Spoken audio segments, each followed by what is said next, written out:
Nos metemos en el segmento agropecuario de Mercado por Expertos y hoy vamos a hablar de ganadería, de carne vacuna, de consumo, de producción. Todo eso lo vamos a hacer con Federico Santangelo. Él es consultor ganadero, director de Agroideas. Y tiene algo que en el currículum se debería destacar más que todos, como lo destacamos todos los hinchas de excursionistas, porque es fanático de ese club. ¿Cómo está, Federico? ¿Bien? Hincha y socio de excursionistas, así que Igualmente, por este lado. desde chiquito que me llevaba mi viejo y hoy vamos con mis hijos a la cancha, así que Me parece espectacular. No vamos a hablar de fútbol, nos encantaría, pero eso lo hacemos después. es un tema menor. Hablemos de carne. Dale.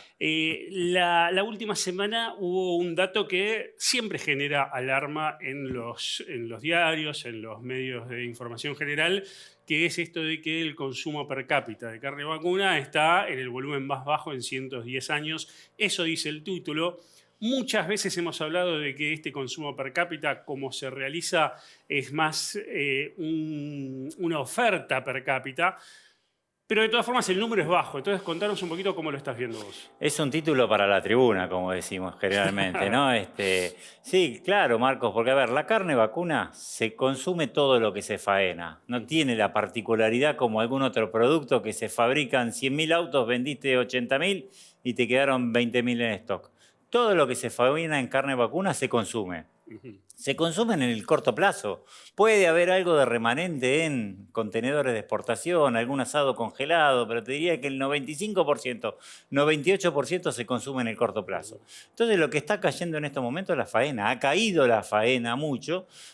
Si vos descontás lo que se exporta, queda lo que se consume. Como la faena ha caído este último año, como consecuencia que el año pasado se faenó mucho, el año pasado se faenaron 14,5 millones de cabezas, por eso el consumo creció y no vamos a decir que había crisis económica, el consumo cae porque no hay qué comer. Si hubiera más faena, comeríamos más. Ese es el criterio. El crecimiento de la faena del año pasado, muy vinculado con la sequía. Completamente. La sequía trastocó todo el negocio ganadero el año pasado.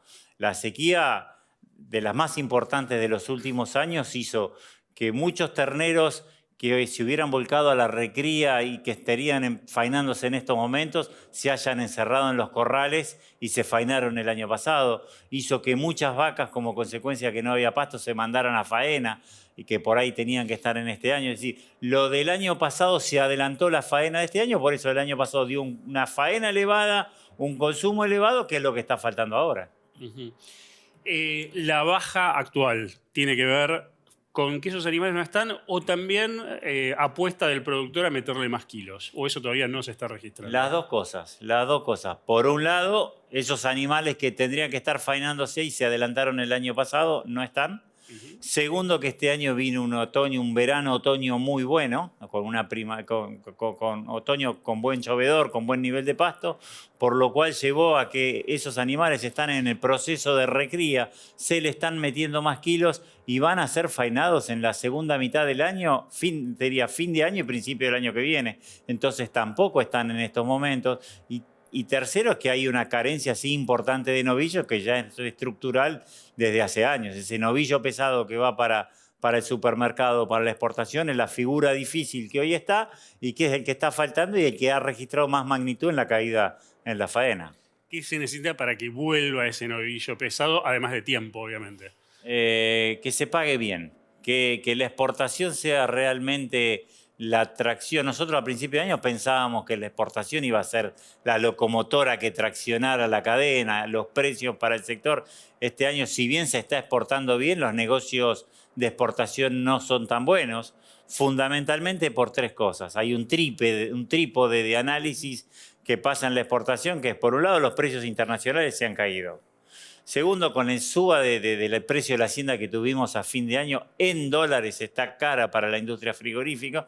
Y tercero, que el tipo de cambio se está atrasando. Entonces, ninguna de las tres grandes variables están siendo negocio para la exportación y hoy se paga más un novillo de consumo, ese 430, 450 que nosotros producimos y que le sirve tanto para el supermercado como para la exportación, se paga más para el consumo interno que para la exportación. Así que hasta que ese novillo no se pague y tenga un diferencial de precio importante para la exportación, es lo que no va a traccionar a que se agreguen más kilos. Empezamos la charla hablando de la caída del consumo, entre comillas, lo repetimos. Vos planteás esto de la caída impresionante del tema de faena.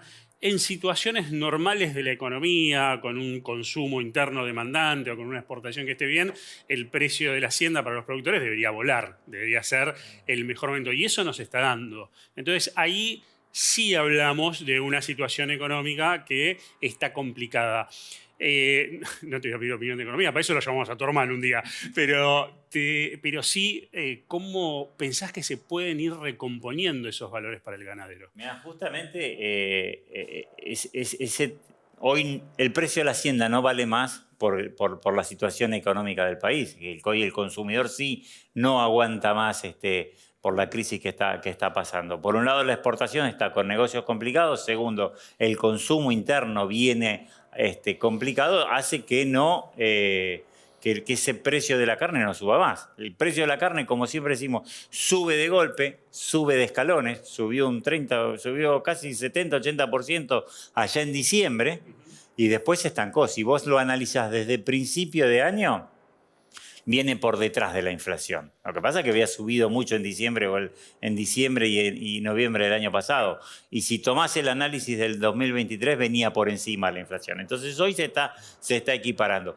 ¿Cómo va a mejorar esto? A medida que mejore la economía. Y es como decís vos, yo no me voy a poner a analizar el tema económico, pero hoy la situación está muy complicada, así que que no toquemos piso, que no se sabe si tocamos el piso o no, y venga esa famosa recuperación económica en B, en L, en U, todas estas cuestiones que marcan los economistas, yo no creo que hoy haya una suba importante del precio de la carne. Hablemos de esos disparates, esos subas de golpe.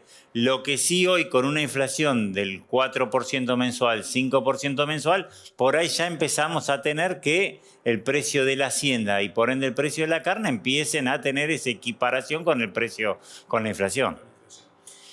Estos 2 minutitos para cerrar, contame un poco, en ese escenario macro, ¿cómo está el negocio del ganadero? ¿Hoy es negocio la ganadería para el productor? Es muy difícil hablar del negocio ganadero para el productor en general porque va a depender mucho de lo que hace el productor tranqueras adentro. Va a depender de la eficiencia del productor. Muchas veces nosotros siempre decimos en la consultora que el precio te tapa las ineficiencias. Vos podés trabajar de mal o regular o no tan bien en un campo, pero cuando vos tenés buen precio de la hacienda, tenés buena rentabilidad. Ahora, cuando los precios se empiezan a estancar, lo que es clave es tranqueras adentro, el nivel de eficiencia, el porcentaje de destete, el porcentaje de preñez de destete, el porcentaje con la ganancia diaria en una recría. A grosso modo te digo, los precios no están mal, pero ha tenido una suba importantísima de costos en términos del productor. Los feedlot hoy están bien, a diferencia de lo que ha pasado en los últimos años, como consecuencia que esa relación compra-venta está favorable para el feedlot y que el costo del kilo ganado está barato o es menor que el costo de producción, como consecuencia que los granos se han estancado en estos momentos en los últimos años. Es decir, depende en parte de cómo está esa eficiencia del productor para hablar de rentabilidad. Pero en general se puede decir que está bien, digamos, pero la inflación te viene comiendo margen. Y ya que hablamos de eficiencia, el productor ganadero está modernizándose, está siendo más eficiente, también estamos generalizando, obviamente, ¿no? Se está trabajando mucho en eso, siempre hablamos del salto tecnológico de la agricultura. ¿En la ganadería se está empezando a ver eso? Se está empezando a ver. Hay un determinado sector que está implementando mayores tecnología de proceso, mayores insumos, que está apuntando a eficientizar, a producir más en forma más eficiente, y tenés un sector que es mucho más tradicionalista, que le cuesta adoptar tecnología, que ese va más lento. Pero en general, tomemos en cuenta que en los últimos años la ganadería también se desplazó hacia zonas del norte menos productivas, con un nivel de producción más o menos parecido. Pero va avanzando, no tanto a la velocidad que lo ha hecho la agricultura. Federico, un gustazo tenerte acá. La seguimos en la cancha de excursionistas. Ahí seguimos discutiendo. Seguimos discutiendo. Ahí está. Ahora seguimos con más Mercado por Expertos.